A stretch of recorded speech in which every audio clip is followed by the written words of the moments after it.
At 9:47 p.m. on a rain-soaked Friday in October, Victoria Sterling stood trembling on Marcus Webb's doorstep. Her charcoal coat was drenched. Mascara streaked her pale cheeks. 3 days ago, he had quit. Walked away from Sterling Industries, from everything they had built in silence. She had accepted his resignation with clinical professionalism. But now, clutching a manila envelope like a lifeline, she looked him in the eye and whispered 7 words that shattered everything. I accepted your resignation, not losing you. Marcus Webb, who had spent 3 years loving her in secret, felt the world tilt sideways. The CEO who never lost control was broken in the rain. The man who walked away might be the only one who could save her. But before we get to that moment, before we understand why a brilliant executive would risk everything on a subordinate's doorstep, we need to go back. If you want to know how 2 people built something in the shadows of a corporate empire, how burnout nearly destroyed them both, and how love became the thing they were most afraid to name, stay with me. Hit that subscribe button. Drop a comment with your city so I can see how far this story travels. Because what happened next changed everything. But first, we need to understand what broke Marcus Webb, and that story begins 6 months before the rain. The resignation letter sat on Victoria Sterling's desk like a grenade with the pin pulled. She had read it 4 times. Each pass made the words worse, effective immediately. Personal reasons. Grateful for the opportunity. The corporate pleasantries could not hide what screamed between the lines. Marcus Webb was running, and she was the reason why. Victoria pressed her fingertips against her temples, a gesture her executive coach would have recognized as distress masked as focus. Outside her corner office, the manufacturing floor hummed with third-shift activity. Machines stamping titanium alloy forklifts, beeping the organized chaos of a company that never slept. Sterling Industries had grown from her grandfather's aerospace parts shop into a $400 million enterprise under her leadership. She had sacrificed relationships, sleep, and softness to build this empire. And now, the one person who had ever seen past the armor was leaving. 3 days ago, he had walked into this office at 6:53 a.m. She remembered the exact time because she had been surprised to see anyone else in the building that early. He had been holding 2 coffees, the cheap stuff from the break room, not the espresso from her private machine. His face had looked carved from exhaustion. I need to resign, he had said. No preamble, no build-up. I have a letter. She had taken it, read it while he stood there watching, and felt something crack in her chest that had nothing to do with business. Marcus. She had kept her voice level. CEO mode, even as panic clawed at her throat. If this is about the merger, I can restructure your team, bring in support. It's not about the merger. His voice had been gentle, which somehow made it worse. It's about me. I'm burned out, Victoria. I'm making mistakes. I barely recognize myself anymore. She had wanted to argue, to fix it, to do what she always did. Solve the problem with logic and resources and sheer force of will. But something in his eyes stopped her. He was not negotiating. He was drowning. I understand, she had heard herself say. You've been invaluable to this company. If you need references, recommendations. Thank you. He turned to leave, then paused at the door. For the record, working with you has been the best part of my career. I hope you know that. Then he was gone. She had spent the next 3 days burying herself in work, approving his departure paperwork with mechanical efficiency, and pretending the silence in her late-night office did not feel like a death. No more 11 p.m. calls about project timelines that turned into conversations about books and childhood dreams. No more email chains that started professional and ended with Marcus sending her motorcycle photos with subject lines like "Freedom Machine," and her responding with "Impractical Death Trap," and both of them knowing it meant something more. But to understand how they arrived at that resignation at that breaking point, you have to go back further. 6 months earlier, Marcus Webb's apartment had looked like a crime scene if the crime was giving up. Empty takeout containers covered the kitchen counter. Laundry overflowed the bedroom hamper. On the coffee table, a note sat, weighted down by his house keys.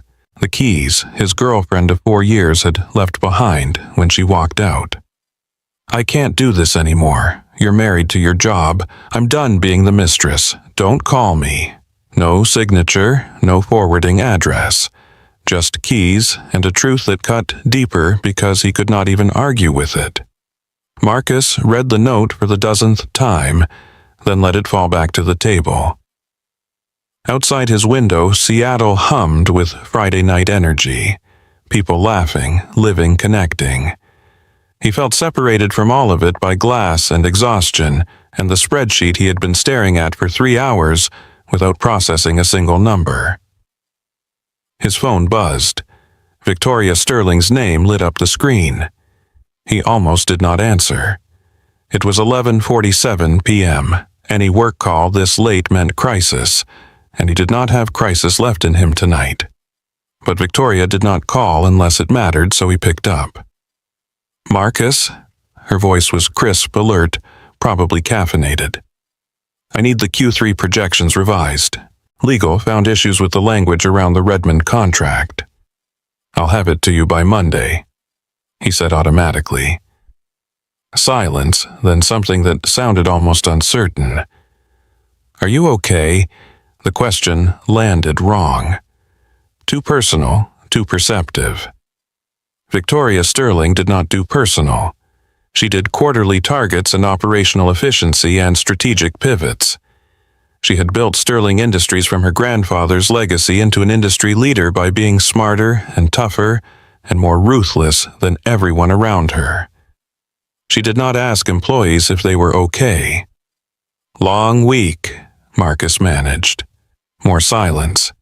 He could hear her thinking, weighing words with the same precision she applied to million-dollar decisions.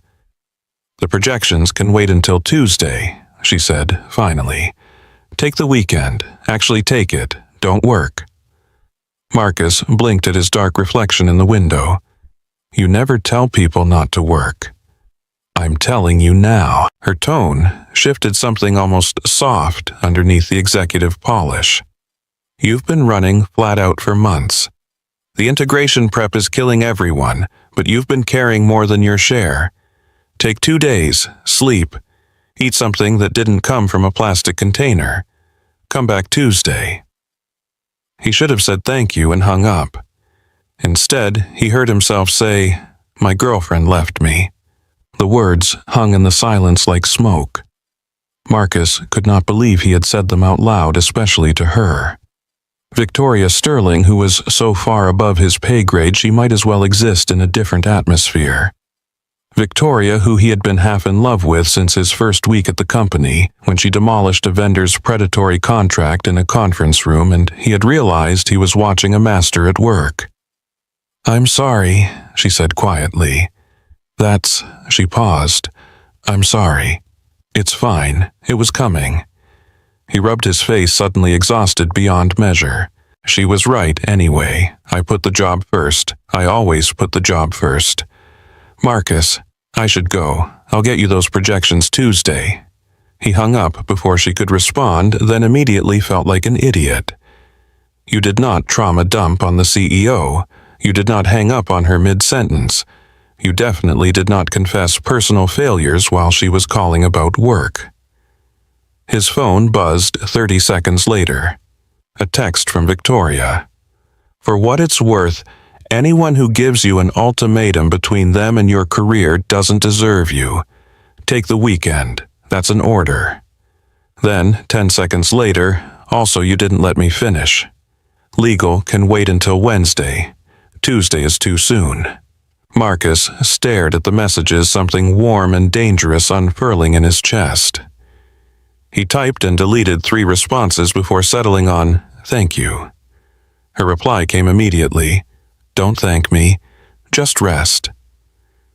He did rest for the first time in months, and when he came back Wednesday, Victoria was waiting at his desk with coffee, the good stuff from her private machine, and a quiet question about whether he was really okay.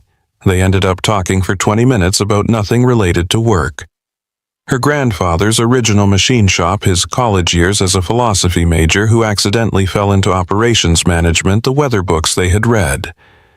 It was the first real conversation they had had as people, instead of CEO and employee.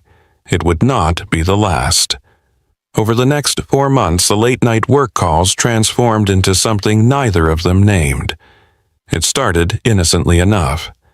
Victoria would call about a project timeline. They would resolve the issue in 5 minutes, and then somehow they would still be talking an hour later. Marcus learned that she woke up at 4:30 a.m. every morning and worked out in her building's gym while listening to murder podcasts. She learned that he had wanted to be a writer before practicality, and student loans steered him toward business school. "What kind of writing?" she asked one night in late March, her voice slightly fuzzy in a way that made him think she was lying down, maybe in bed with the lights off. "Fiction, stories." Marcus was in his kitchen making tea he did not need because his hands needed something to do. "I had this idea for a road novel. Guy buys a vintage motorcycle, fixes it up, rides cross-country with no destination. Just freedom." "Did you write it?" "Started it, never finished. Life got busy, then I got a real job." He shrugged, even though she could not see it. "You know how it goes." "I do," Victoria said softly. "I wanted to be an architect. Design buildings that made people feel something. My grandfather had other plans." Marcus had seen photos of her grandfather, Marcus Sterling, legendary aerospace engineer, builder of empires, the kind of man who turned precision machining and government contracts into generational wealth. "Did you fight him on it?" "At first, then he died and I inherited everything, and fighting felt disrespectful to his memory." She paused. "That's a lie. Fighting felt like failure. If I couldn't run the company, someone else would, and that was unacceptable." "Do you regret it?" "Every single day," she said, "and not at all. Both things are true." They talked until 2 a.m. that night. Marcus fell asleep with his phone still in his hand and woke up to a text from Victoria.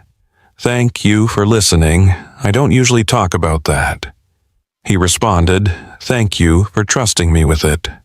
The calls became routine. 3 nights a week, sometimes 4. They would start with work merger prep, vendor negotiations, staffing decisions, and drift into everything else. Victoria told him about growing up wealthy and lonely, groomed from childhood to inherit an empire she never wanted but could not abandon. Marcus told her about his middle-class suburban upbringing, the pressure to be practical, the quiet grief of setting aside dreams for stability. "Do you still want the motorcycle?" she asked one night in early May. "God, yes." Marcus was walking home from the office, phone pressed to his ear, spring air warm against his face. "I've been watching online auctions. There's a 1973 Triumph Bonneville in Tacoma that's perfect. Needs work, but the bones are solid. Why don't you buy it?" "Money's tight right now. The breakup was expensive. I had to buy out Sarah's half of the furniture first month and deposit on my new place." He kicked a piece of sidewalk gravel. "Plus, I'd need somewhere to work on it. My apartment building doesn't allow garage projects." "You could use my garage," Victoria said. Marcus stopped walking. "What? I have a 3-car garage. I use one space. The other 2 just collect dust." She said it casually, like she was offering to share a printer, not inviting him into her private space. "If you buy the bike, you could restore it there." "Victoria, I can't." "Why not?" "Because you're my boss. Because it's weird. Because you think I'm offering out of pity." Her voice sharpened. "I'm not. I'm offering because you light up when you talk about that bike, and I'd like to see you build something for yourself instead of just for the company. If that makes you uncomfortable, forget I mentioned it." Marcus stood on the sidewalk, people streaming past him, and felt the world reorganize itself. Victoria Sterling, Ice Queen, corporate titan woman who ate venture capitalists for breakfast, wanted to help him restore a motorcycle. Wanted to see him happy. The implications made his heart pound. "I'll think about it," he said carefully. "Think fast. That triumph won't stay available forever." He bought the bike 2 weeks later, started restoration work in Victoria's garage every Saturday while she pretended to need to organize storage boxes in the same space, and they ended up talking for hours surrounded by chrome and grease and possibility. Those Saturdays became sacred. Marcus would text her Friday night, "Garage tomorrow," and she would respond immediately, "10 a.m., bring coffee." They would work in comfortable silence broken by conversation. Her asking about engine specs, him explaining the difference between carburetors and fuel injection. Both of them carefully not acknowledging that they were building something more dangerous than a motorcycle. In June, the merger accelerated. Sterling Industries was acquiring Pacific Aerospace, a $300 million company, with facilities in 4 states and a corporate culture that made a Viper Pit look friendly. The deal would double their footprint and cement Victoria's reputation as an industry titan. It would also require 18-hour days, weekend work, and the kind of sustained pressure that broke people. Victoria called Marcus into her office on a Tuesday morning. The executive team was already assembled. CFO Patricia Chen, COO David Morrison, heads of legal and operations. The people who ran Sterling's daily machinery. "We're moving forward with Pacific," Victoria said without preamble. "The board approved this morning. We close in 90 days. She looked directly at Marcus. "I want you to lead the integration." The room went silent. Integration-led was a career-making position. It was also a career-ending one if you failed. Marcus felt every eye on him, measuring, calculating whether he could handle it. "I'm honored," he said, because what else could he say? Victoria had just handed him the most important project of his life. "Don't be honored yet." Patricia slid a binder across the table. "Take a look at what you're inheriting." Marcus opened it. Organizational charts, facility layouts, employee rosters, union contracts, overlapping product lines, redundant systems.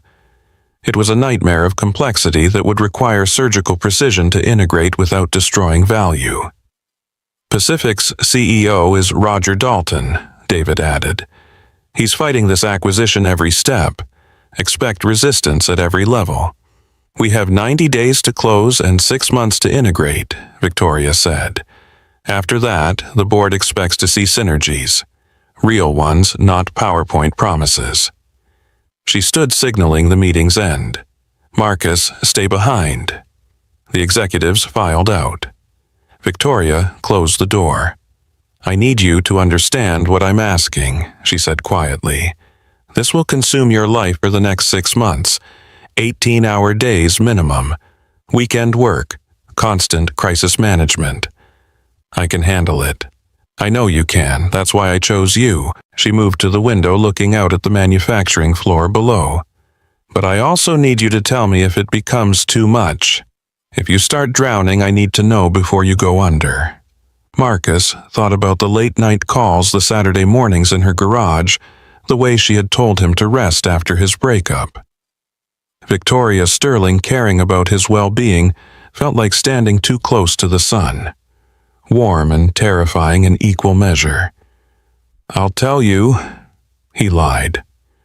The first week Marcus worked 90 hours. The second week 95. By the third week he stopped counting because the numbers made him nauseous. He lived on coffee and protein bars and 4 hours of sleep. The motorcycle restoration stopped. The late-night calls with Victoria stopped. They were in the office together until midnight, most nights anyway. No need for phone conversations when they were physically in the same building. But the dynamic had changed. At work, Victoria was all business. Sharp questions. Impossible deadlines, the weight of her expectations like gravity. Marcus pushed himself to meet every demand, determined to prove her faith in him was not misplaced. He reviewed contracts until his eyes blurred. He managed integration teams across time zones. He negotiated with Pacific executives who saw the merger as a hostile takeover and treated Sterling's staff like invaders. By early August, he was making mistakes. Small ones at first. Transposed numbers in spreadsheets, missed emails, forgotten follow-ups. Then bigger ones. He sent sensitive merger documents to the wrong distribution list. Mixed up meeting times and left a Pacific VP waiting in an empty conference room for 40 minutes. Snapped at a colleague who asked a reasonable question. Victoria noticed. She always noticed. "Marcus, my office," she said one Thursday afternoon, her tone leaving no room for argument. He followed her down the hall, dread pooling in his stomach. In 3 years at Sterling Industries, he had never been called to her office for a reprimand. He had been the golden child, the one who exceeded expectations, the one she trusted. Not anymore. Victoria closed the door behind them and gestured to the chair across from her desk. Marcus sat. She did not. "Talk to me," she said. "About what? About why you're falling apart." She crossed her arms, leaning against her desk, those ice-blue eyes reading him like a balance sheet. "You missed the Pacific call this morning. You've sent me 3 reports this week with errors that aren't like you. Your team says you're irritable. What's going on?" Marcus wanted to lie to say he was fine to keep the mask in place, but he was so tired, and Victoria was looking at him with something that was not quite anger, more like concern wearing armor. "I'm drowning," he admitted. "The merger is too big. I thought I could handle it, but I can't. I'm working all the time. I'm not sleeping. I feel like I'm vibrating out of my skin, and I still can't keep up." Victoria was quiet for a long moment. Then she moved around her desk, sat in the chair beside him instead of behind the power position, and said something that broke his heart. "Why didn't you tell me? Because you trusted me with this. Because I didn't want to let you down." "Marcus?" She leaned forward, elbows on knees close enough that he could smell her perfume. Something expensive and subtle. "You're not letting me down. You're human. This merger is massive. I should have seen the strain." She stopped, jaw tight. "I should have protected you better. It's not your job to protect me. It is, actually." Her voice was fierce. "I'm the CEO. My people are my responsibility. And you," she cut herself off, looked away. "You matter. Your well-being matters. If this merger costs you your health, it's not worth it." Marcus's chest felt tight. "I don't know what to do. We restructure. I bring in consultants to take half your load. You start leaving at 7 p.m. every night. No exceptions. You take weekends off.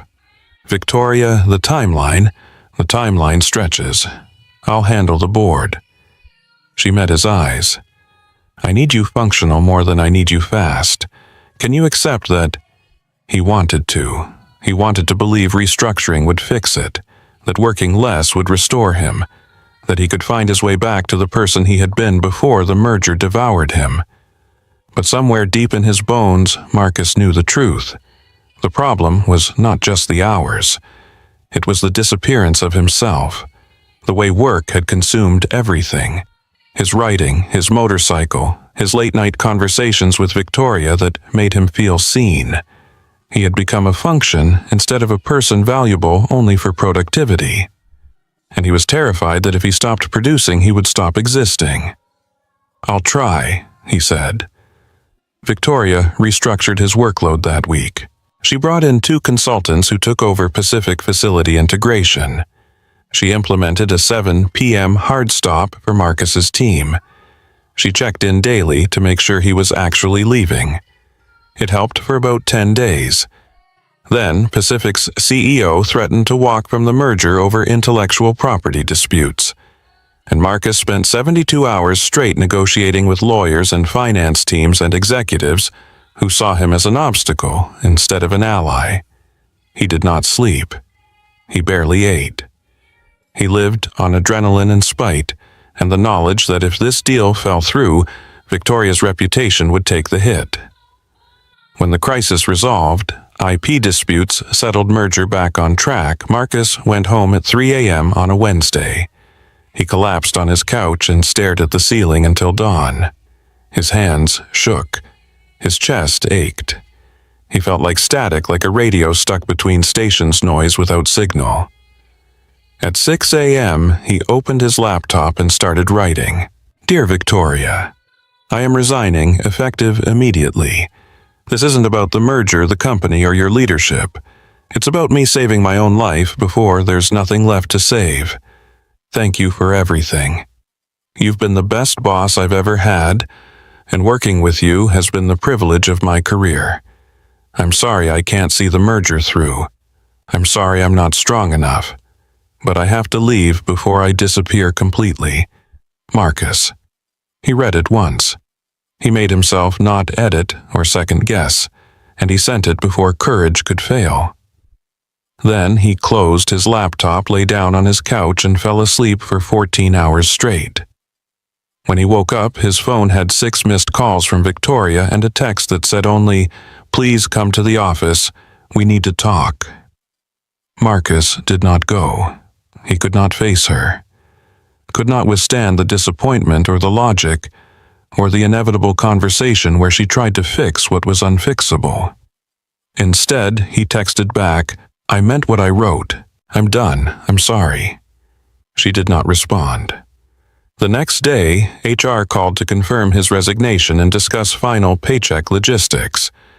Professional, efficient, no drama.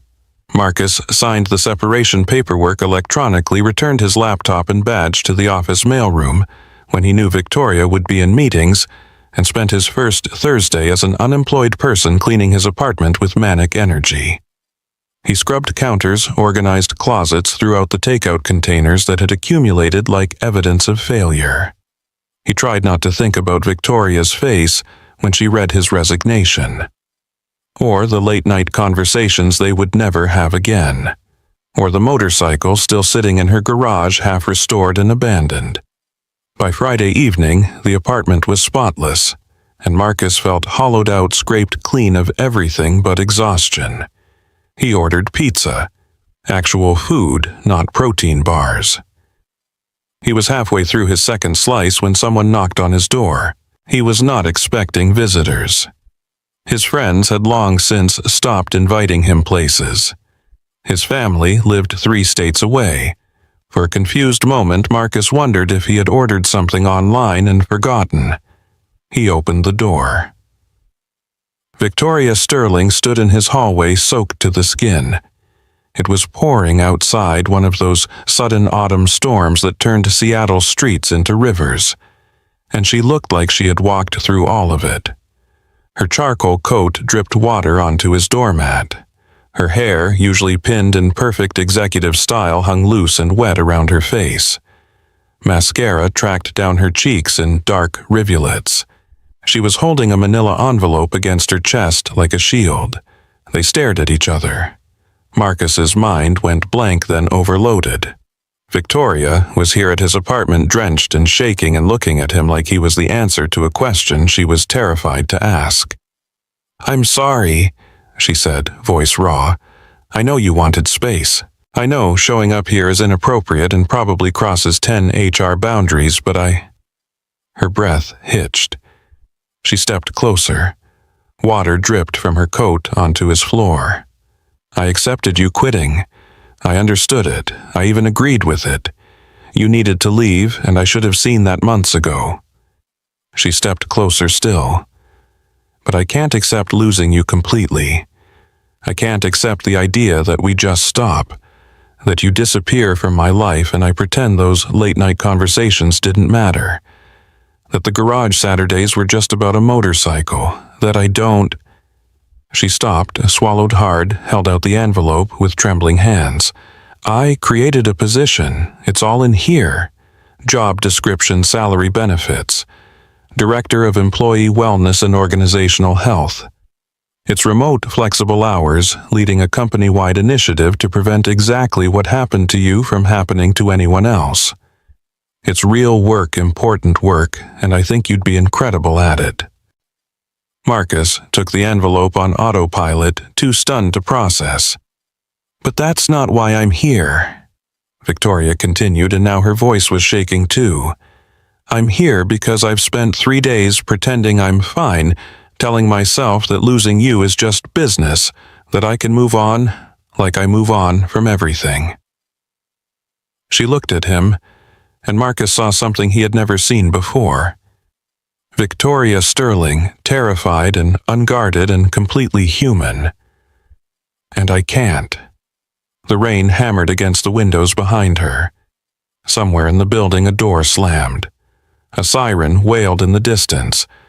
But in Marcus's doorway the world had narrowed to just the two of them and the space between. I don't want to be your boss anymore, Victoria said. I want, she broke off, laughed bitterly. I don't even know how to say this. I'm good at boardrooms and negotiations and strategic planning. I'm terrible at this. At what? Marcus's voice came out hoarse. At telling you that you matter to me, not as an employee, as a person, as... She pressed her lips together, clearly fighting for composure. When she spoke again, her voice was barely above a whisper. I'm in love with you, Marcus. I have been for months, maybe longer. And I couldn't say anything while you worked for me. Couldn't cross that line. But you don't work for me anymore. She took a breath that sounded like it hurt. So I'm here in the rain, humiliating myself because the thought of you walking out of my life forever is worse than any rejection you could possibly give me. Marcus forgot how to breathe. Victoria Sterling. Untouchable, brilliant, terrifying Victoria Sterling was standing in his doorway confessing feelings he had convinced himself were impossible. The woman he had loved in silence for 3 years, the one he had resigned to escape because staying near her without having her was torture, was telling him she loved him back. Say something, she whispered, please. Come inside. Marcus managed to make his voice work. You're soaking wet and we need to...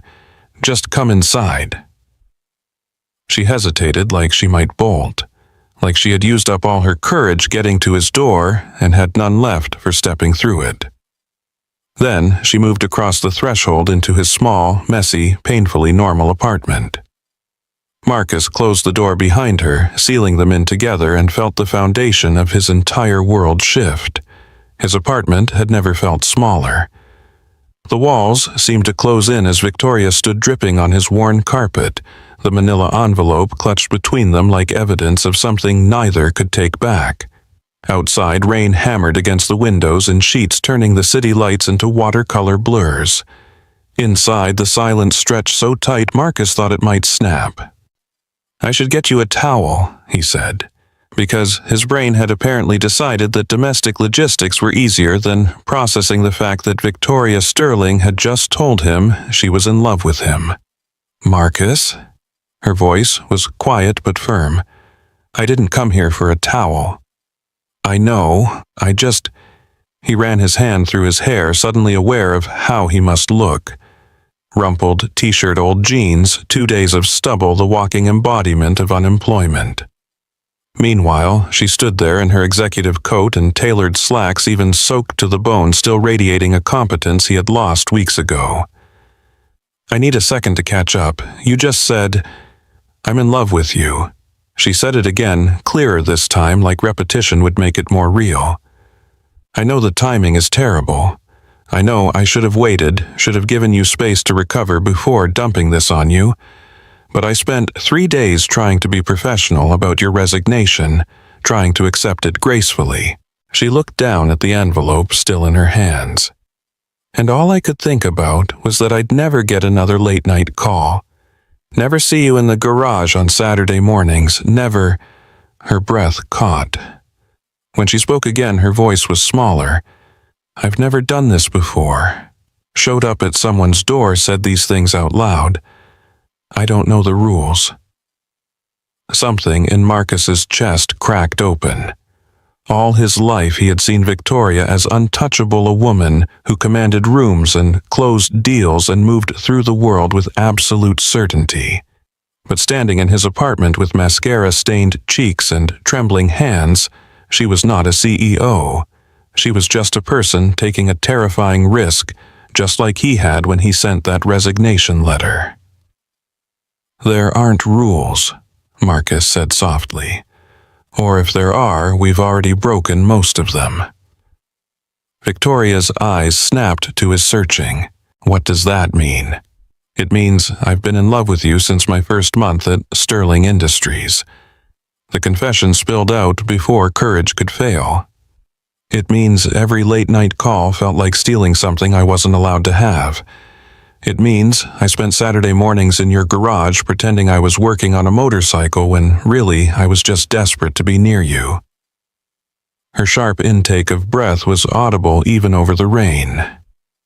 It means, Marcus continued, his voice gaining strength, that part of why I resigned was because staying near you without being able to have you was killing me. I was burning out from the merger, yes, but I was also breaking from wanting something I thought was impossible. Marcus, let me finish. He took a step closer, close enough to see the silver flecks in her blue eyes, close enough to smell rain and expensive perfume and possibility.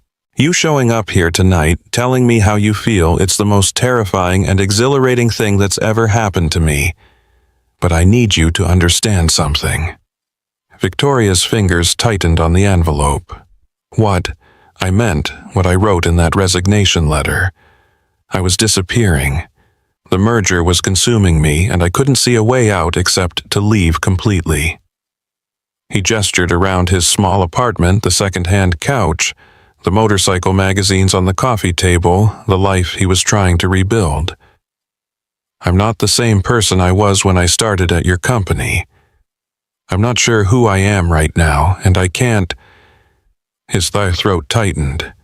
I can't be what you need me to be if I don't figure out who I am first. The words hung between them like a suspended sentence.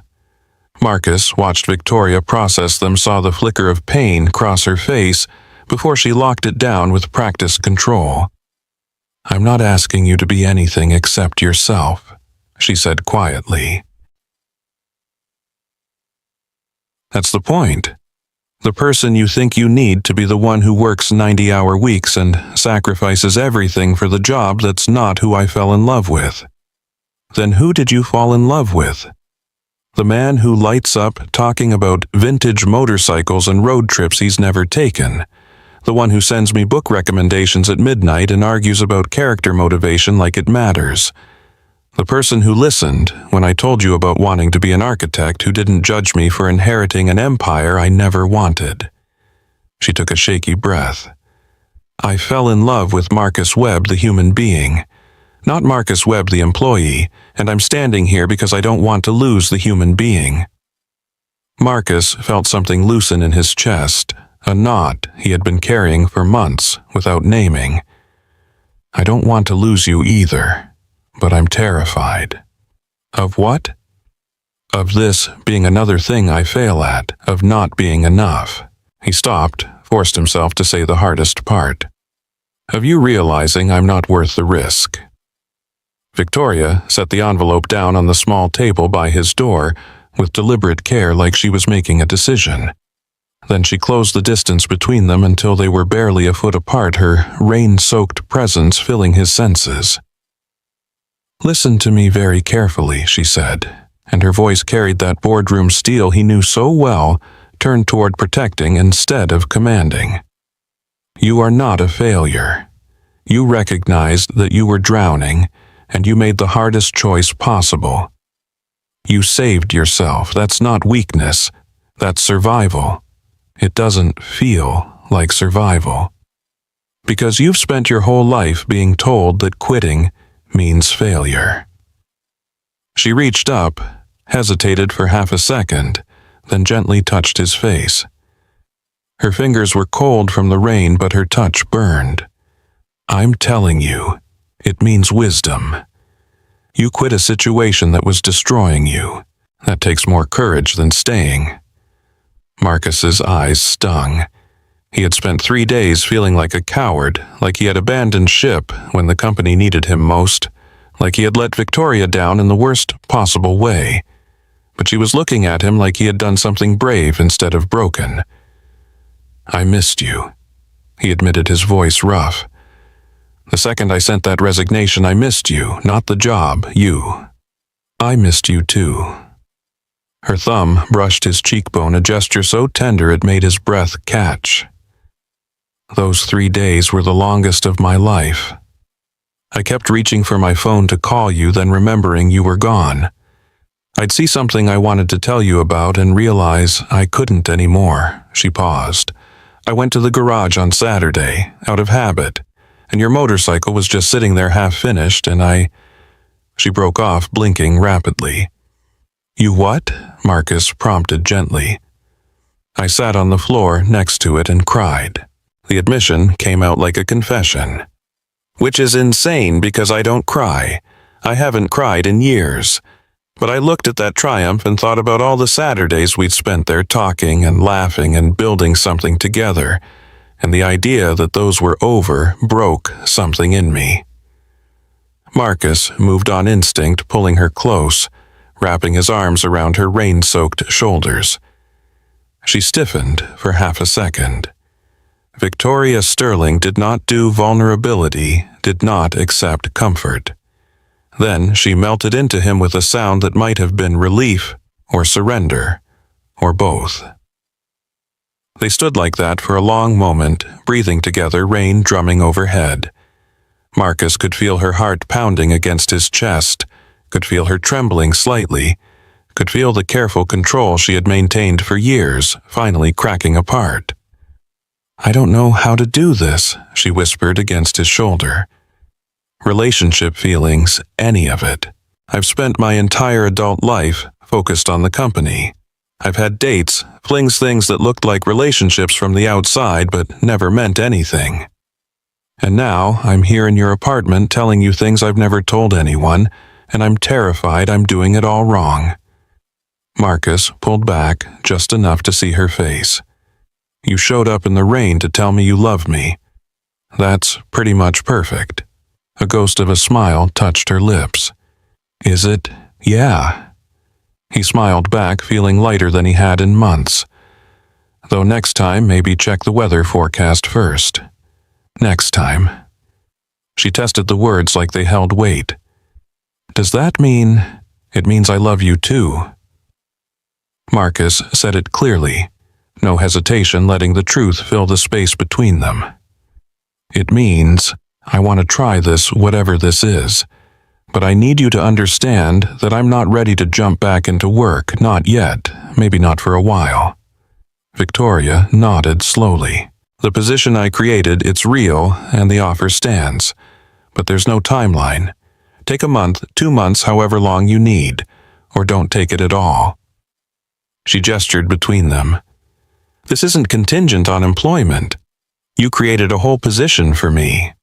I created a position the company needs, and you'd be perfect for.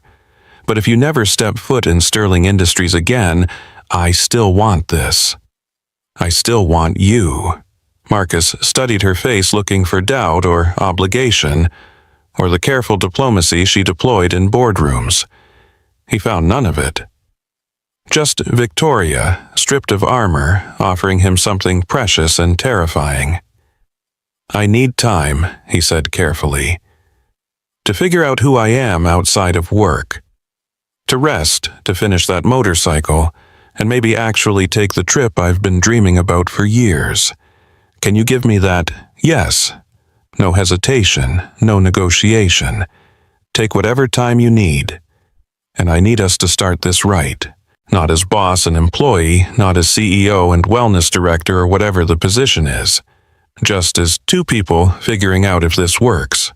What does that look like? Ryan considered. Dates? Real ones. Coffee shops and movies and terrible restaurant choices. Conversations that aren't at midnight because we're both working. Getting to know each other outside of Sterling Industries. I'd like that. Victoria's smile was small but genuine. Though I should warn you, I'm terrible at dating. My last relationship ended because I canceled 3 dates in a row for board meetings. Lucky for you, I'm unemployed. My schedule is wide open. She laughed, a real sound that lit up her whole face, and Marcus felt something shift into place. This could work. This terrifying, impossible thing might actually work. You should probably change, he said, gesturing at her soaked coat. You're going to catch pneumonia standing there. Victoria glanced down at herself, seeming to notice for the first time that she was dripping water all over his floor. I didn't exactly plan the dramatic entrance. I was sitting in my car outside your building for 20 minutes, arguing with myself about whether to come up. Then it started pouring, and I thought if I didn't move right, then I'd lose my nerve.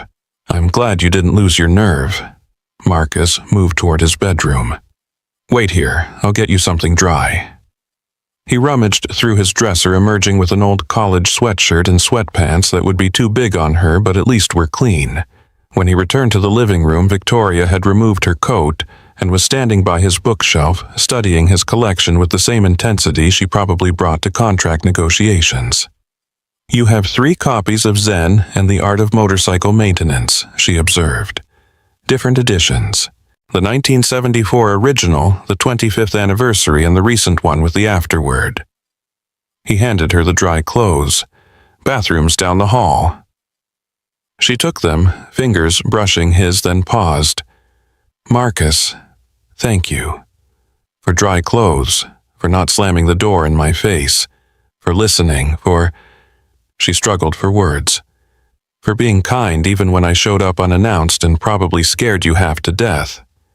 You didn't scare me. You surprised me. There's a difference. Victoria disappeared into the bathroom.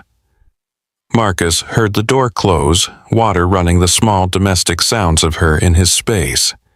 It felt surreal. Victoria Sterling in his apartment wearing his clothes, having just confessed feelings he had spent years believing were impossible. He picked up the manila envelope she had left on the table, opened it. Inside was a formal job description printed on Sterling Industries letterhead exactly as she described. Director of Employee Wellness and Organizational Health, remote work, flexible hours, comprehensive benefits, a salary that made his eyes widen. Below the job description was a handwritten note in Victoria's precise script. This is real work that matters, but it's also not why I came tonight. Whatever you decide about the job, I meant what I said. I love you and I want this to work. No pressure, no timelines, no expectations except honesty. V. Marcus was still holding the note when Victoria emerged from the bathroom. She had toweled, dried her hair, and changed into his sweatshirt and pants, both comically oversized. Without makeup and formal clothes, she looked younger, softer, almost fragile. She caught him staring and smiled self-consciously. I look ridiculous. You look beautiful, Marcus said honestly, and cold. Come here. He guided her to the couch, wrapped a throw blanket around her shoulders, then sat beside her. Close, but not touching, giving her space to breathe. Outside, the storm was settling into steady rain, the kind that would last all night. Inside, the silence was comfortable. Tell me about the position, he said, gesturing to the papers. What made you think of it? Victoria pulled the blanket tighter, organizing her thoughts. After you resigned, I started reviewing our company policies. Benefits, work-life balance, mental health support. What I found was embarrassing. We offer the legal minimum for mental health coverage. We have no programs to prevent burnout, and our culture basically rewards people for destroying themselves in service of productivity. That's most companies. That doesn't make it right. Her voice carried that edge of determination he recognized from board meetings. You weren't the first person to burn out at Sterling Industries. You were just the first one I cared enough about to notice. Before you, I accepted that high-pressure work came with casualties. People who couldn't handle it left, and I replaced them with people who could. Efficient, ruthless, and completely wrong. Marcus watched her face as she spoke, saw the genuine remorse there. Creating this position isn't charity, Victoria continued. It's acknowledgement that I've been failing my people. If someone with your dedication and competence burned out, the problem isn't you, it's the system, and I need someone who understands that system from the inside to help me fix it. Someone who broke under it. Someone who survived it and has the insight to prevent others from experiencing the same thing. She met his eyes. But I meant what I wrote. This isn't contingent on us. If you take the job and we don't work out romantically, you keep the job. If you never take the job and we do work out, that's fine too. These are separate decisions. Ryan believed her. Victoria might be many things, but she was not manipulative. If she said the job was real and the relationship was separate, she meant it. "Can I ask you something?" he said. "Anything. When did you know about us, I mean? When did it stop being just late-night work calls?" Victoria thought for a moment, pulling the blanket around herself like armor. "Remember that night in March when you told me about the road novel you never finished, the motorcycle trip with no destination?" Marcus nodded. "You talked about freedom like it was something sacred, like the whole point of life was finding moments where you weren't performing for anyone, where you could just exist without purpose or productivity." She paused, voice going soft. "And I remember thinking that I'd never felt that way about anything, that my whole life was purpose and productivity, and I didn't know how to exist outside of it. That made you fall in love with me?" "No." A small smile touched her lips. "That made me envious. What made me fall in love was 3 days later when you called me at 2 a.m. because you couldn't sleep. You said you'd been thinking about our conversation and you wanted to know if I'd ever felt free. Ever had a moment where I wasn't being Marcus Sterling's granddaughter or the CEO or any of the roles I perform." Marcus remembered that call. He had been half asleep himself, words coming easier in darkness. "I told you about being 16, Victoria continued, "sneaking out of my grandfather's estate to go to the public library, just sitting there for hours, reading architecture books, dreaming about buildings I'd never design, feeling like a normal teenager for 5 precious hours before my security detail found me and dragged me home." "You cried during that call," Marcus said quietly. "I heard it in your voice." "I did, and you didn't make it awkward or try to fix it. You just said everyone deserves moments where they're not performing." She looked at him directly. "And I realized I'd been performing my entire life except for those late-night calls with you. That's when I knew. When I understood that you saw me as a person first and the CEO second. That's so rare. It felt like oxygen." Marcus's throat tightened. "I see you, Victoria. I've always seen you. I know. That's why I'm here." They sat in comfortable silence for a while, listening to the rain. Marcus's mind was spinning through possibilities and fears and hopes he had suppressed for years. Victoria Sterling loved him, wanted to build something with him. The woman who commanded boardrooms and closed 9-figure deals was sitting on his second-hand couch in his old sweatshirt looking at him like he held something precious. "I'm still scared," he admitted, "of failing, of not being enough." "So am I." Victoria shifted closer until their shoulders touched. "But I'm more scared of not trying. I've spent my whole life playing it safe, staying in the lane my grandfather set out, never taking personal risks, keeping relationships at arm's length. And it's made me successful and miserable in equal measure. You don't seem miserable, because I'm good at hiding it." She turned to face him. You know what the worst part of being CEO is? Not the pressure or the hours or the impossible decisions. It's the loneliness. Everyone wants something from me. The board wants growth. Employees want stability. Vendors want contracts. No one just wants me. I want you, Marcus said. No agenda, no expectations, just you. Victoria turned to face him fully, and her eyes were bright. Then let's try this. Slowly, carefully, honestly. We go on actual dates. We figure out who we are outside of Sterling Industries. We mess up and talk about it instead of running. Can we do that? I think so. Marcus reached out, took her hand. Her fingers were still cold but warming. Where do we start? How about breakfast tomorrow? There's a diner on Pike Street I've driven past 1,000 times but never stopped at. We could go. Just 2 people having pancakes and terrible coffee. Marcus smiled. That sounds perfect. Really? Because I was worried it was too mundane. Victoria, I've spent 3 years having late-night conversations with you about philosophy and motorcycles and childhood dreams. Mundane sounds, revolutionary.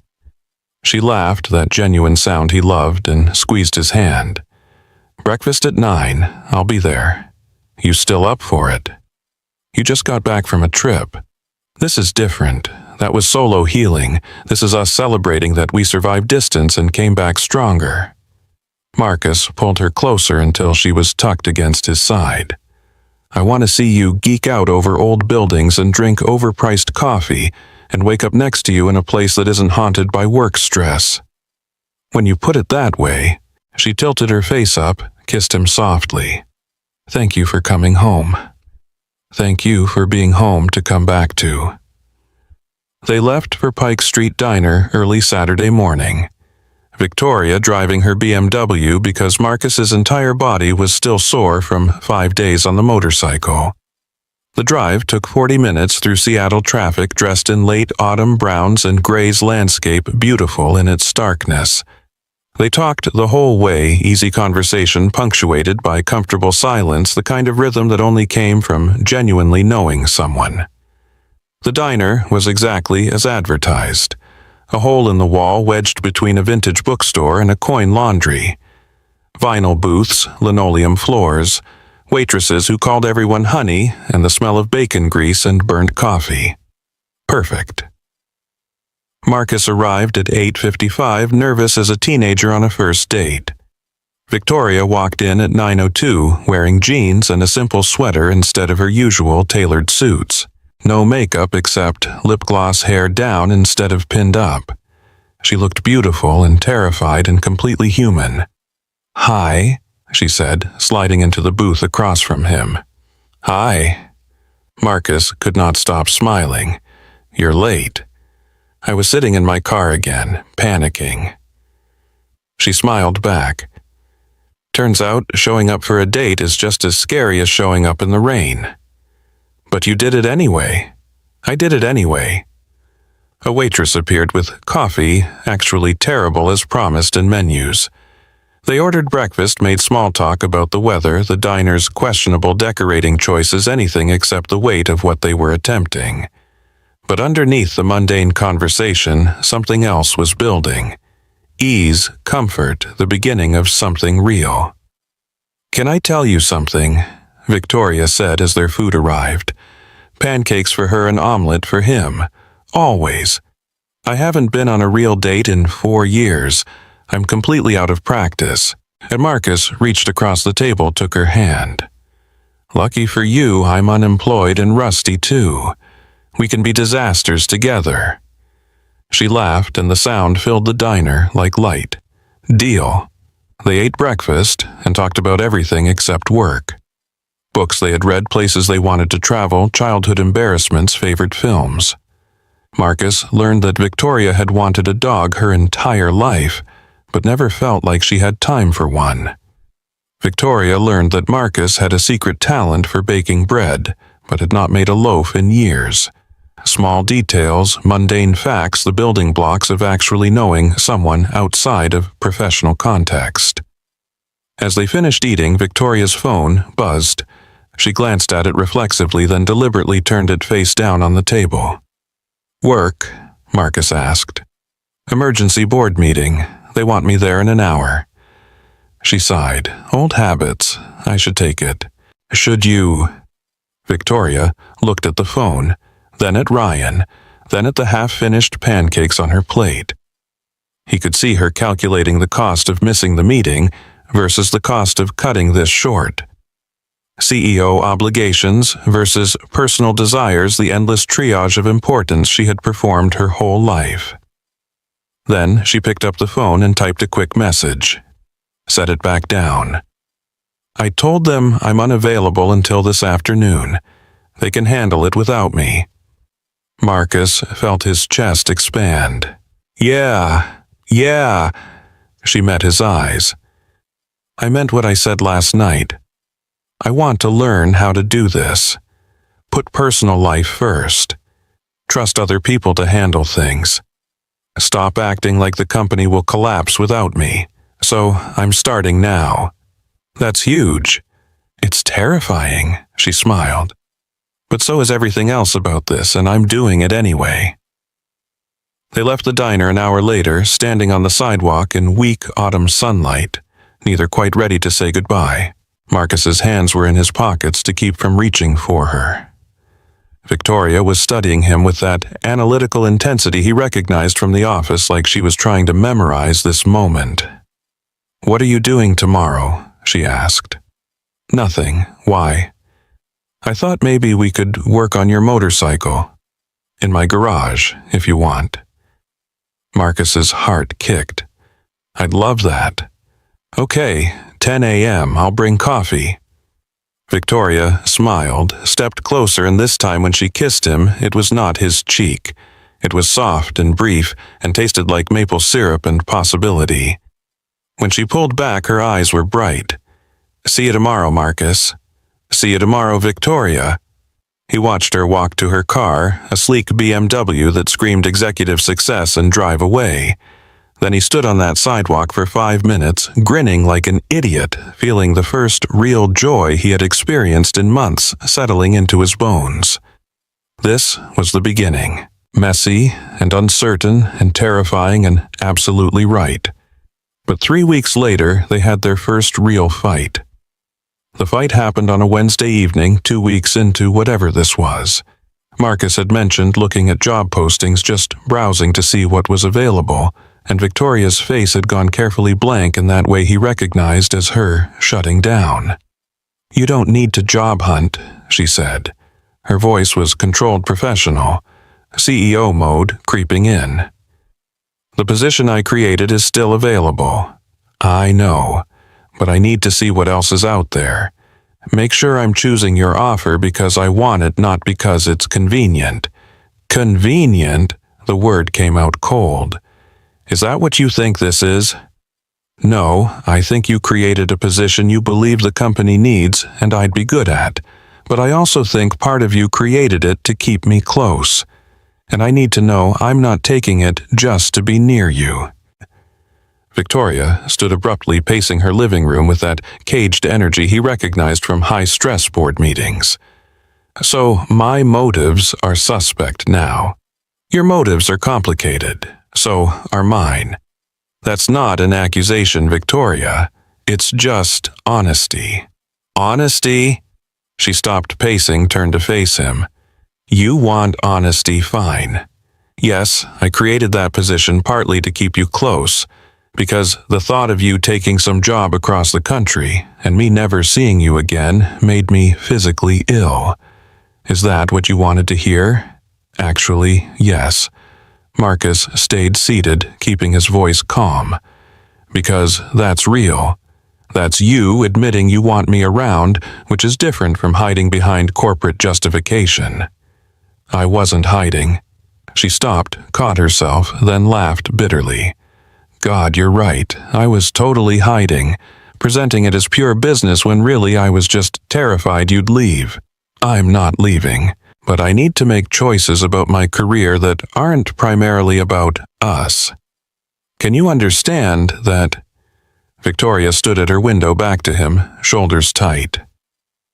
For a long moment, Marcus thought she might ask him to leave. Shut down completely the way she probably did in boardrooms when negotiations went badly. Then she turned around and her face was open and raw. "I understand it intellectually. Emotionally, I hate it. I want to solve this by throwing money at it, by making the perfect offer you can't refuse, by controlling the outcome." She crossed back to the couch, sat beside him.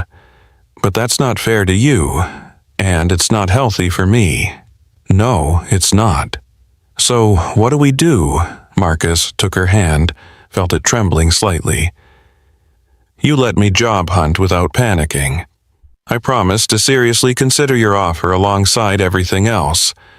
And we trust that if this is real, it'll survive me making my own choices. That's terrifying." "I know. Do it anyway." She did, though Marcus could tell it cost her. Over the next week, Victoria visibly worked to give him space while he explored options. He had interviews with 3 different companies ranging from terrible to interesting. None of them felt right. Too much like returning to the same patterns that had broken him. Different building, same cage. The wellness position at Sterling Industries, by contrast, felt like purpose.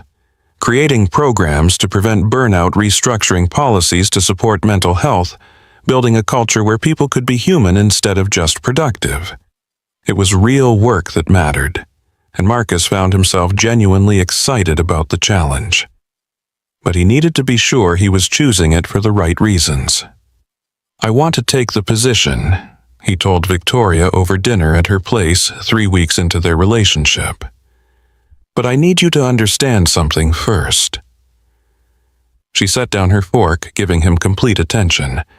"Okay, if I take this job, I'm taking it because I believe in the work, because I think I can make a real difference in people's lives. Not because you created it not to be near you, but because it matters." He held her gaze.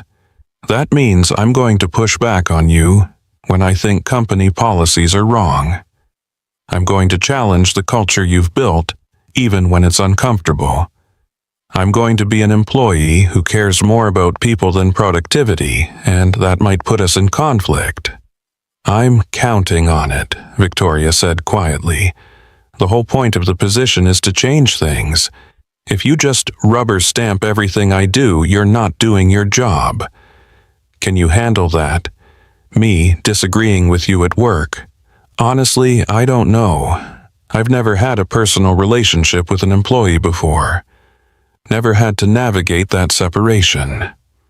She reached across the table, took his hand. "But I want to try. We set clear boundaries. At work, you report to the COO, not me. We don't discuss our relationship in the office. We keep business and personal as separate as possible." She squeezed his hand. "And if it doesn't work, if mixing professional and personal implodes, then we'll deal with it together. I'm not asking you to take the job, Marcus. I'm asking you to consider it as a legitimate option, separate from us. If you choose something else, we'll figure that out too." Marcus looked at her, really looked at the woman who had shown up on his doorstep in the rain, who was learning to relinquish control one painful step at a time, who loved him enough to risk losing him by giving him choice. The decision crystallized. "I'll take it," he said. "Not starting immediately. I need another month to finish recovering, to get the motorcycle running, to just be unemployed a little longer. But yes, I want the position." Victoria's face transformed, relief and joy breaking through her careful composure. Yeah, on one condition." "Name it. You let me design the programs without interference. Trust me to do the job you hired me for, even when my recommendations make you uncomfortable." She did not hesitate. "Deal. When do you want to start?" "January. Give me 2 more months to be human, then I'll come back ready to fight for your employees' humanity too." "That's perfect." Victoria stood cross to his side of the table and kissed him thoroughly. "Thank you for choosing this, for choosing us. Thank you for letting it be a choice instead of an obligation." They spent the rest of the evening planning. Not the job, but the next 2 months of freedom. Marcus wanted to finish the Triumph restoration, maybe take a short trip to test it out. Victoria wanted to use some accumulated vacation time, something she had not done in 5 years. They talked about taking a long weekend somewhere. Just the two of them, no work, no phones, nothing but road and possibility. The Triumph roared to life on a cold Saturday morning in late November. Marcus sat astride the vintage motorcycle, hands on the grips, feeling 3 months of work and healing vibrate beneath him. The restoration was complete. New gaskets, synchronized carburetors, fresh paint on the fuel tank, and deep British racing green chrome polished until it caught sunlight like a mirror. Victoria stood in the garage doorway, coffee cup in hand, watching him with a smile that made his chest tight. "How does it feel?" she called over the engine noise. Marcus twisted the throttle, listened to the response, then killed the ignition. The sudden silence felt profound. "Like freedom," he said. "Like I actually finished something for myself instead of abandoning it halfway through." "You did finish it. I'm so proud of you." He climbed off the bike, pulled off his gloves, and crossed to where she stood. "We finished it. You handed me tools for 3 months, listened to me complain about stripped bolts, helped me figure out the wiring harness when I was ready to give up. This wasn't solo." "Maybe not." Victoria set down her coffee, wrapped her arms around his waist. "But you did the hard work. I just showed up. Showing up is the hard work." Marcus kissed the top of her head, breathing in her shampoo and the garage smell of motor oil that had somehow become home. "Speaking of which, I have a question. Dangerous opening. Remember that road trip I talked about, the one from my unfinished novel, Riding Cross Country with No Destination? I remember. I want to take it. Not cross country, not yet, but a week. Just me and the bike and some highways I've never seen. Clear my head before I start at Sterling in January." He pulled back to see her face. "Will you be okay with that?" Victoria's expression flickered, something that looked like fear before she schooled it into support. "Of course, you should go. When? Next week, if the weather holds. I know it's last minute and I know we have plans." "Marcus." She put her hand on his chest, right over his heart. "Go take your trip. I'll be here when you get back." But her voice was tight, and Marcus knew her well enough now to hear what she was not saying. "You're scared I won't come back. That's ridiculous. Is it?" He took her hand, led her to the bench against the garage wall, and sat, pulling her down beside him. "Talk to me. Real talk, not the brave face." Victoria was quiet for a long moment, staring at the Triumph like it held answers. When she finally spoke, her voice was small. "My grandfather took a trip once. Said he needed to clear his head after a difficult quarter. He was gone for 3 weeks, and when he came back, he was different. Distant. Like the space away had shown him he didn't actually need me as much as he thought. I'm not your grandfather. I know that intellectually." She pressed her palms against her thighs, a gesture Marcus recognized as anxiety. "But there's this voice in my head that says if you get away from me, if you experience freedom without my chaos and baggage, you'll realize you're better off alone." Marcus's heart broke a little. "Victoria, you're not chaos and baggage. You're the person I want to come home to. You say that now. I say that always." He turned her to face him, hands on her shoulders, making her meet his eyes. "Do you trust me? Yes. Then trust this. I'm taking a week to ride and think and be alone with myself because I need to prove I can be okay independently before I tie my professional life back to yours. That's healthy. That's me doing the work." He softened his voice. "But I'm coming back to you, to us, to the life we're building. That's not negotiable." Victoria's eyes were bright. Promise, I promise, and to prove it. Ryan pulled out his phone, opened his calendar. Let's plan something for when I get back. Something concrete you can look forward to instead of spiraling about abandonment. Like what? That long weekend you mentioned. Pick a place you've always wanted to visit but never had time for. We'll go together the day after I get back from the bike trip. No work, no phones, just us.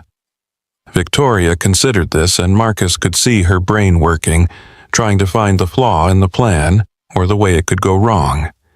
Then she seemed to consciously let it go, choosing trust over fear. There's a small town in the San Juan Islands, Friday Harbor. They have an architecture walking tour I've wanted to do for years. Perfect. Book it. Make reservations. Plan the whole thing. Give yourself something to control while I'm gone. He smiled. I'll do the spontaneous motorcycle trip. You do the meticulously planned romantic weekend. We each play to our strengths. She laughed, some of the tension leaving her shoulders. That's actually a good idea. I have them occasionally. Occasionally. But she was smiling, and when she kissed him, it tasted like trust and coffee, and the future they were choosing together. Marcus left for his trip the following Tuesday. The Triumph loaded with a small pack of essentials and a route that was more suggestion than plan. He headed south through the Cascades, following back roads and small highways, staying in cheap motels and eating at diners, living the cliché he had been dreaming about for years. The first day was pure joy. Cold air rushing past the Triumph, humming beneath him, landscape unfolding like a gift. He stopped at a roadside overlook and called Victoria. "How's it going?" she answered immediately, like she had been waiting. "It's perfect. The bike's running great, the weather held, and I just saw a sunset that would make you want to design a building around it. Send me a picture." He did, and she responded with a photo of her dinner. Takeout Thai from their favorite place, eaten alone at her massive dining table. The image made his chest ache in a good way. "I miss you," he admitted. "I miss you too, but I'm glad you're doing this." They talked for 20 minutes, easy conversation about nothing important, before Marcus had to go. The light was fading, and he wanted to reach his motel before dark. But knowing she was there, that he could call her, and she would answer, made the solitude feel chosen instead of lonely. The second day brought rain around noon, the kind of cold November downpour that made riding miserable. He pushed through for an hour before admitting defeat and pulling into a small-town library to wait it out. Inside, surrounded by books and quiet, he opened his laptop and stared at the blank document he had been avoiding for weeks. The novel. The one he had started and abandoned, the story about freedom and roads and finding yourself in motion. He had told Victoria he was scared to be bad at it, and she had said to be bad at it anyway. So he started typing, expecting nothing, and 3 hours later had 2,000 words of terrible, beautiful, honest prose about a man running from himself while pretending to run towards something. When he emerged from the library, the rain had stopped, and the world smelled clean. Marcus felt lighter, like he had set down a weight he had been carrying so long he had forgotten it was there. He texted Victoria a photo of his laptop screen showing the word count. Her response came immediately. "You're writing. How does it feel? Terrifying and right, like this. Like us. Exactly like us." The third day, Marcus rode through mountains that took his breath away and stopped at a diner where the coffee was terrible and the pie was transcendent. He sat in a booth by the window working on his novel, occasionally looking up to watch the world pass by. An older waitress refilled his coffee and gestured at his laptop. Writing the great American novel, just a small one, about motorcycles and freedom. Best kind. My husband used to ride. Said it was the only place his brain ever shut up. She topped off his cup. He's been gone 5 years now. I miss watching him come home from trips all windburned and happy and full of stories. Marcus thought about Victoria waiting at home, probably checking her phone too often and trying not to spiral. "I'm heading back soon. Someone's waiting." "Good. The trip matters, but coming home matters more. That night, in a motel room that smelled like old carpet and industrial cleaner, Marcus called Victoria. "How are you really?" he asked, skipping pleasantries. A pause, then honesty. "Struggling. I'm trying not to be. Trying to give you space and trust the process, but I keep having these moments where I'm convinced you're not coming back." "What do you do when you have those moments?" "I call my therapist. Journal about it. Sometimes I go to the garage and sit with your tools and remind myself that you left them here because you're coming back." Her laugh was self-deprecating. "It's pathetic." "It's not pathetic, it's healing." Marcus lay back on the uncomfortable motel bed, phone pressed to his ear. "You're learning to sit with uncertainty instead of controlling it. That's huge." "It feels terrible. Most growth does." He smiled at the water-stained ceiling. "For what it's worth, I think about you constantly. Every beautiful view, every good meal, every word I write. My first thought is wanting to share it with you. You're not something I'm running from, Victoria. You're what I'm learning to run toward." He heard her breath catch. "Marcus, I know it's only been 3 days. I know a week apart shouldn't be this hard. But I need you to understand something." "What?" He chose his words carefully, wanting to get this right. "Taking space doesn't mean needing less. It means building enough self to bring something whole to us. Does that make sense?" "Yes." Her voice was thick. "When do you come home?" 2 more days.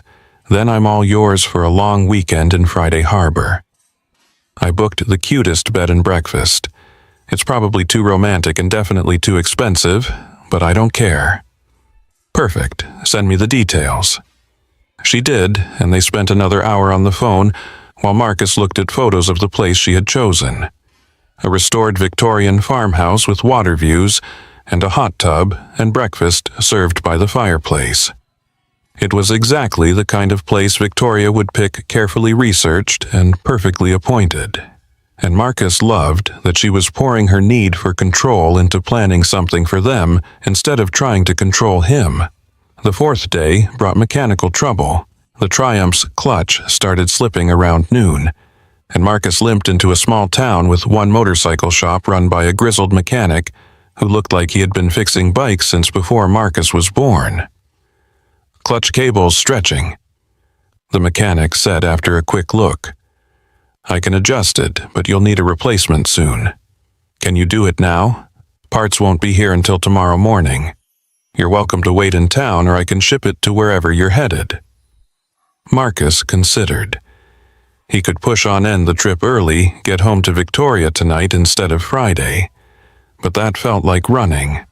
Cutting the trip short because being alone got uncomfortable. Because he missed her too much. Because independence was harder than partnership. "I'll wait," he decided. "Adjust what you can today. Replace the cable tomorrow." The mechanic nodded approval. "Good choice. Bike like this, you don't rush." Marcus spent the afternoon exploring the small town population, maybe 3,000. The kind of place where everyone knew everyone and strangers got curious looks.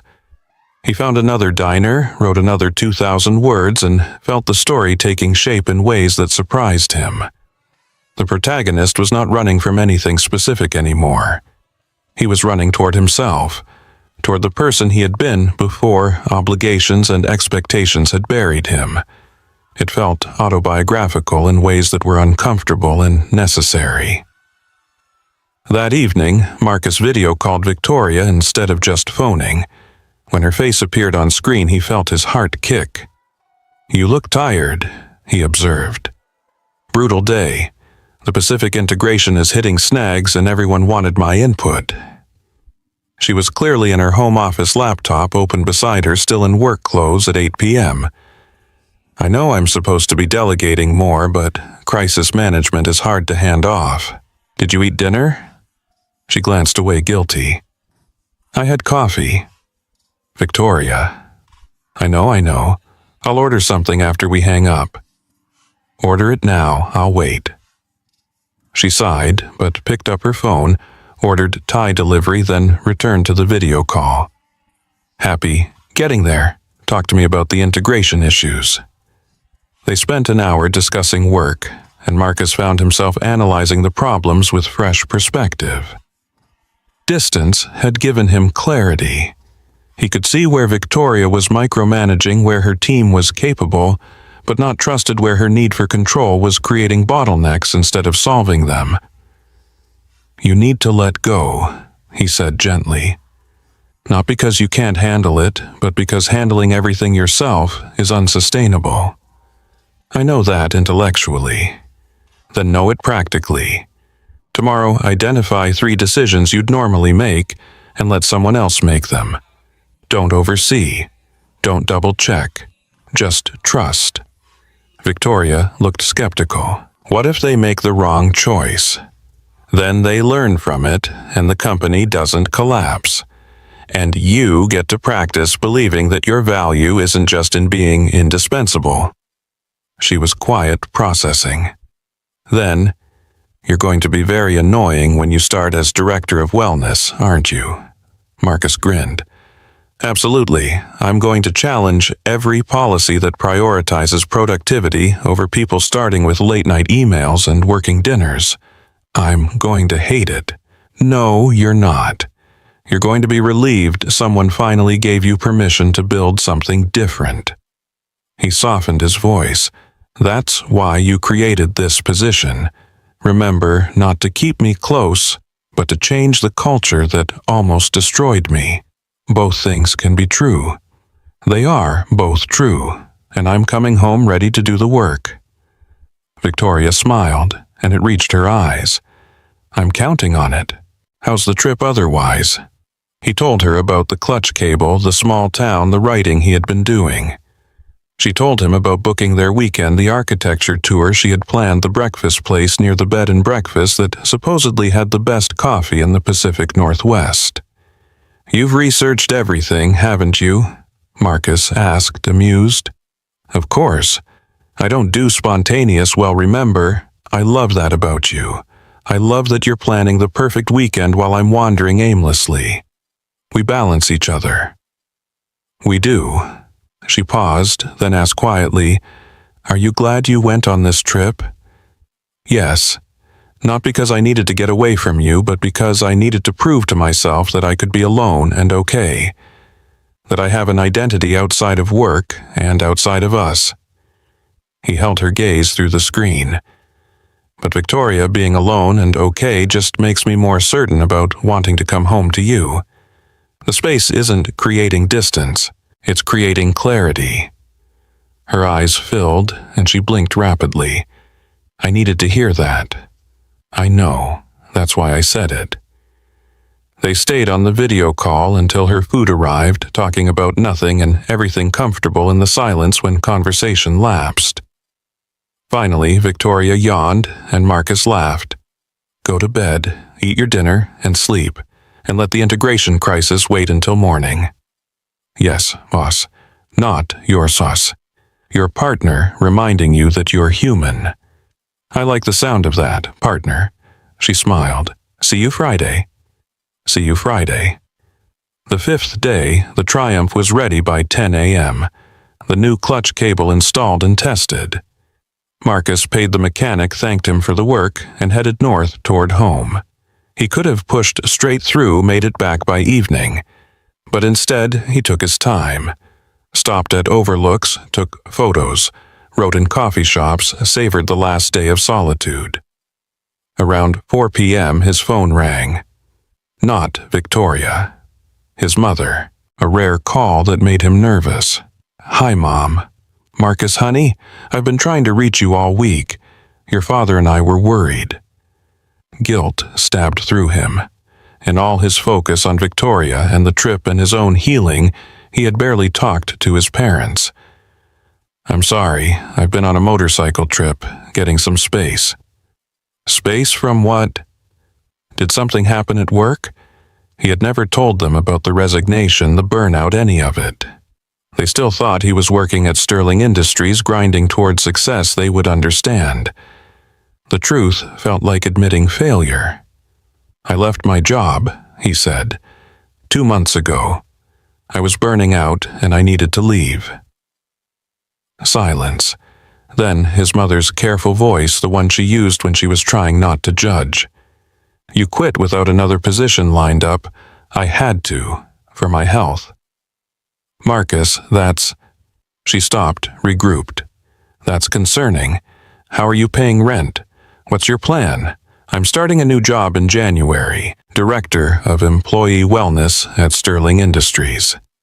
Better position, better pay, better for my mental health. So you're going back to the same company that burned you out?" It was a fair question, one he had asked himself. "It's different now. I'm different. And I'm going back to change the culture that almost broke me." His mother sighed. "I don't understand any of this. You've always been so responsible, so focused. This doesn't sound like you." "Maybe that's the problem." Marcus kept his voice gentle. "Maybe the me you know was performing responsibility instead of actually taking care of myself. This is me learning the difference. And the motorcycle trip part of the learning, proving I can be alone and okay." Another pause. "Are you seeing someone, a therapist? I'm writing again, the novel I started in college. And I'm in a relationship with someone who's teaching me what healthy support looks like. A relationship, Marcus, you just got out of one 8 months ago." "Mom, this is different. She's different."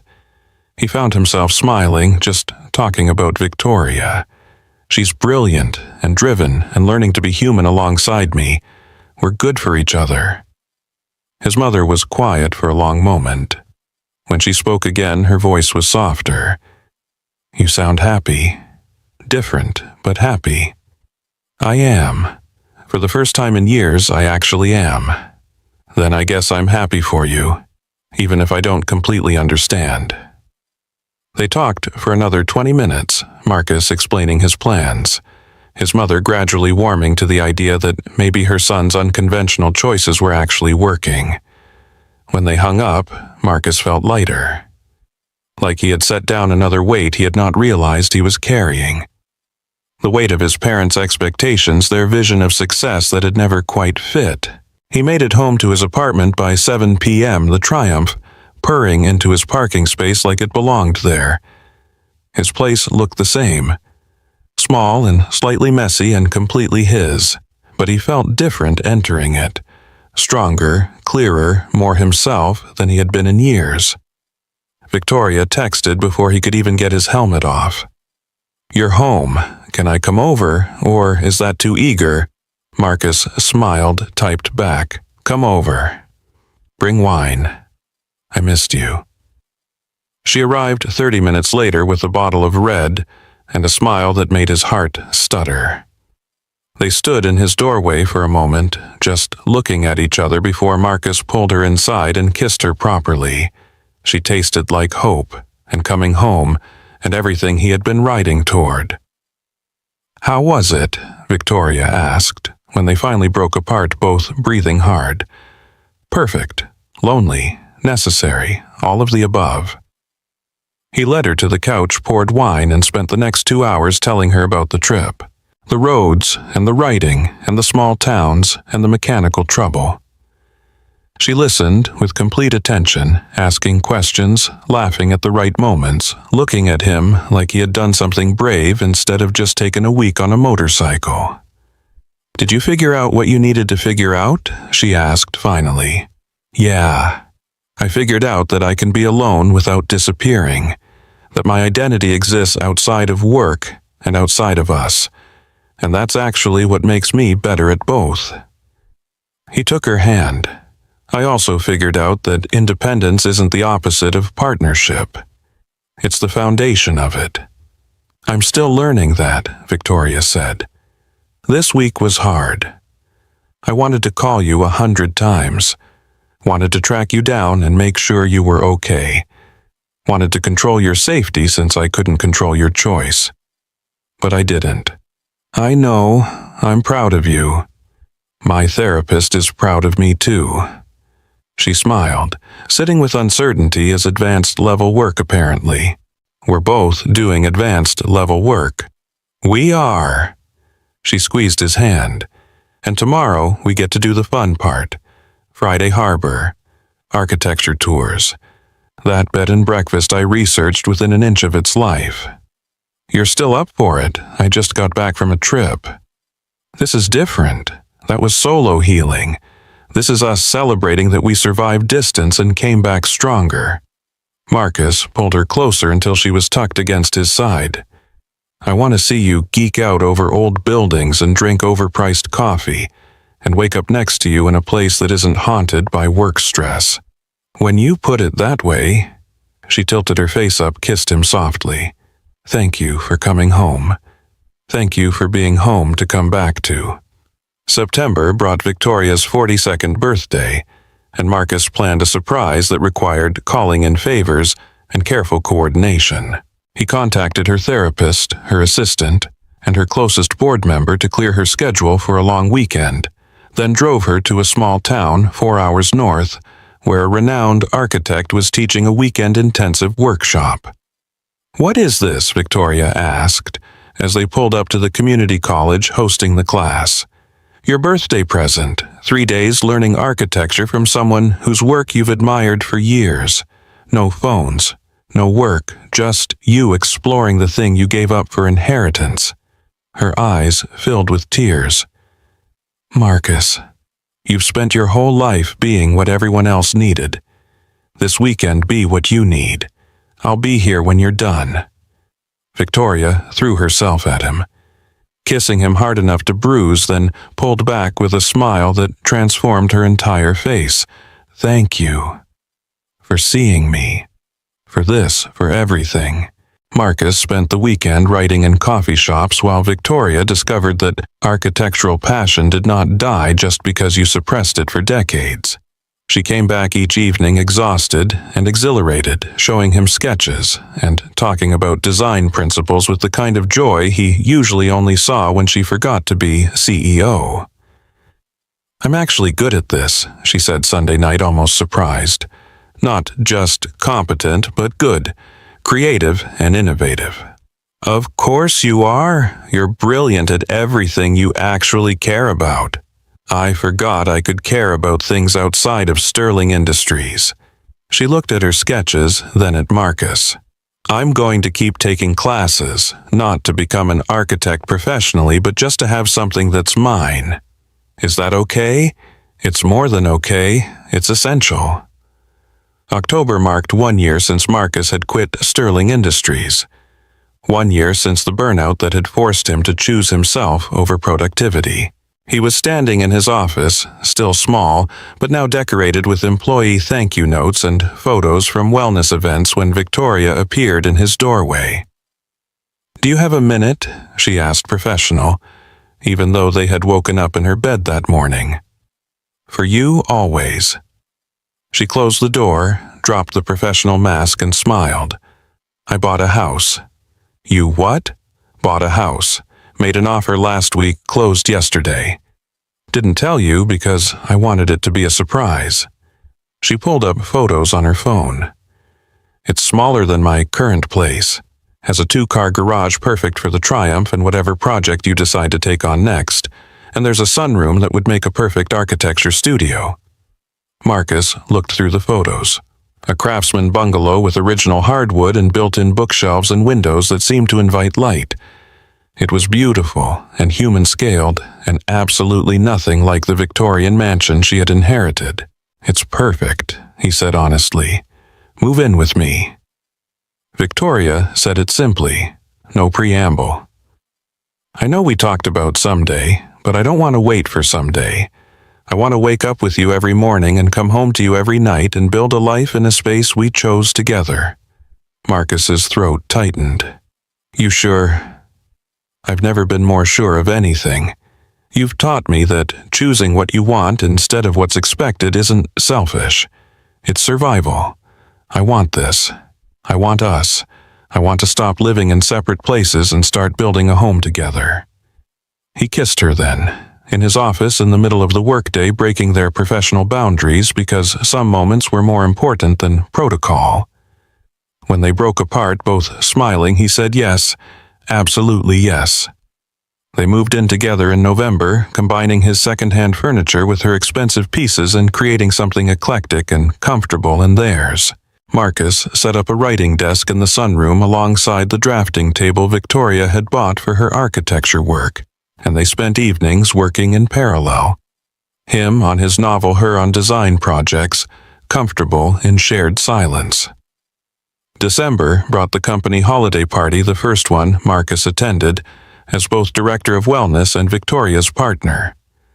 They had been careful about public displays at work, maintaining professional distance, but the party felt different. Festive and social enough that boundaries could relax slightly. Marcus was talking with some of his wellness team when David Morrison approached, looking slightly uncomfortable.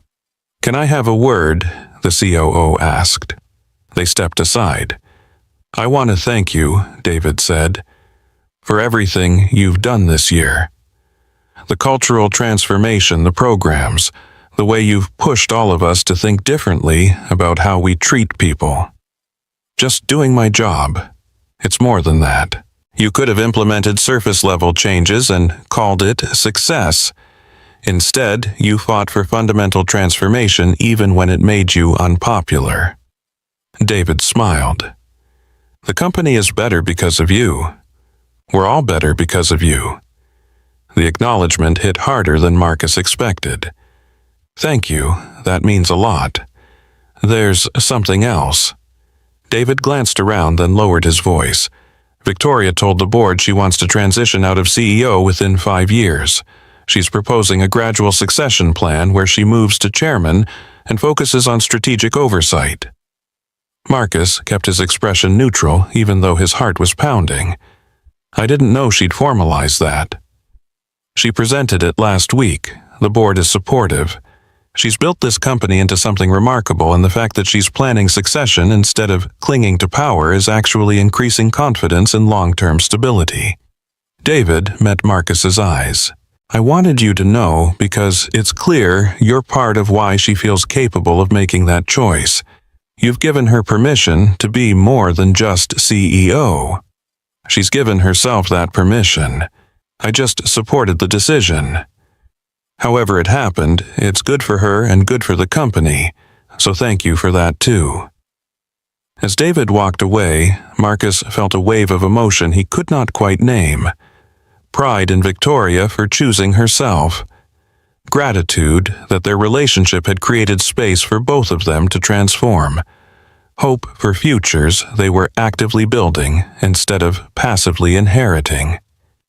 He found Victoria across the room laughing with a group of employees looking younger and lighter than he had ever seen her at a company function. She caught his eye and smiled. That private smile that was just for him, and mouthed, "I love you." Marcus mouthed it back, feeling the truth of it settle into his bones. The year ended with them back at Pike Street Diner, the place where they had had their first real date, eating pancakes and terrible coffee and talking about the year that had transformed both their lives. "Do you regret it?" Victoria asked. "Quitting, coming back, any of it? Not for a second.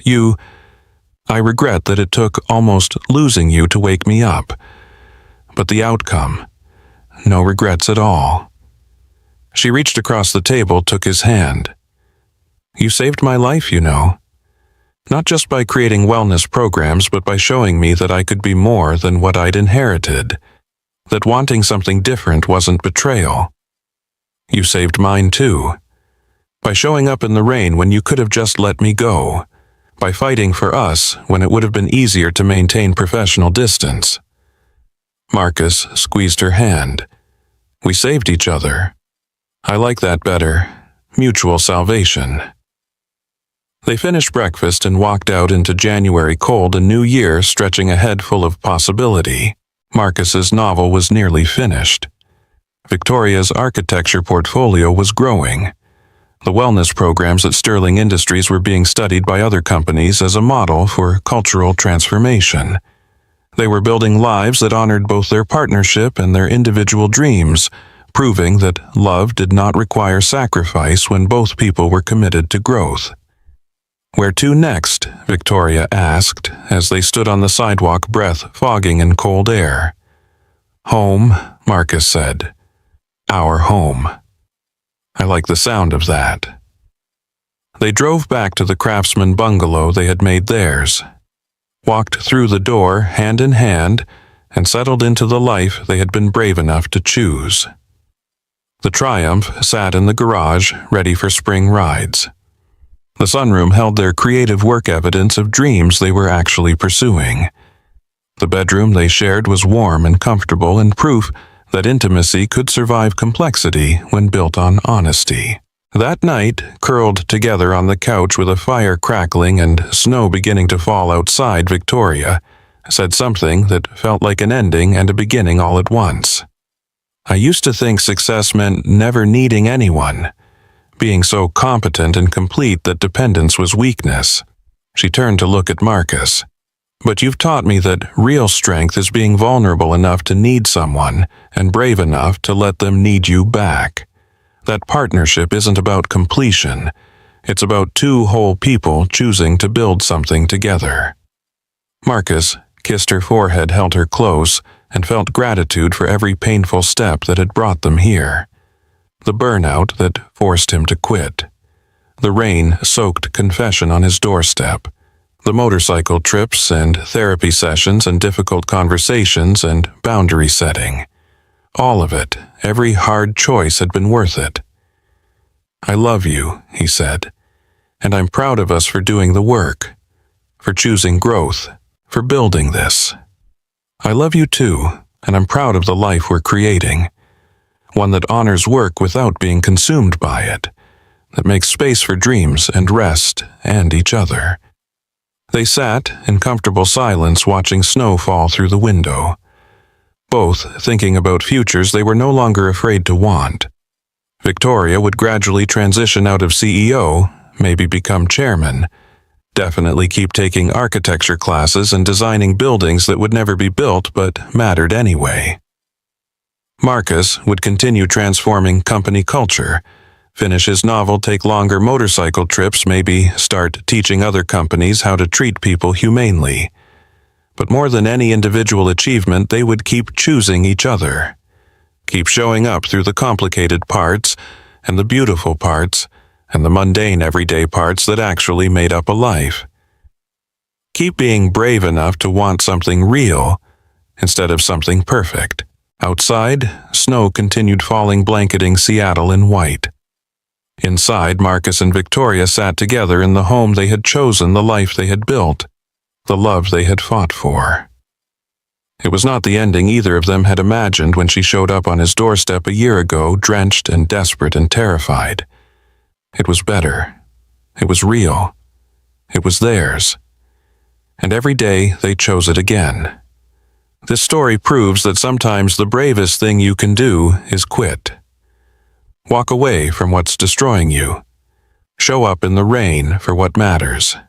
And build something new with someone who sees you as human first and everything else second. If this story resonated with you, if you've ever felt burned out or trapped or afraid to choose yourself, drop a comment below. Tell me your city. Tell me your story. Let's see how far this message travels, and hit that subscribe button. Because there are more stories like this, more reminders that you're not alone, more proof that transformation is possible when you're brave enough to choose it. Thanks for being here. Thanks for listening. And remember, you deserve a life that honors who you are, not just what you produce.